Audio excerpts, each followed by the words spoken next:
Okay na to. And for today's ulam, gagawa tayo ng ginataang manok.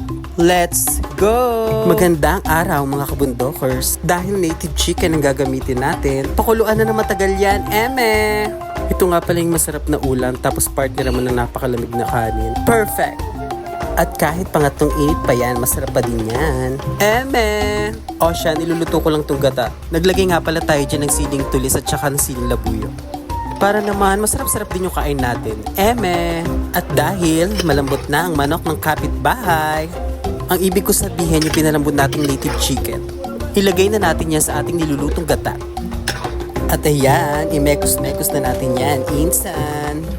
Ayan, medyo iga-igahin lang natin ng konti para talaga naglalapot-lapot yung gata. Eme!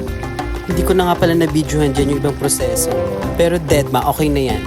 At finally, matapos ng nakakapagod na araw, okay na to. Okay, sandukin na yan, eme. Kain na po mga kabundokers. Hanggang dito na lang po muna. Salamat.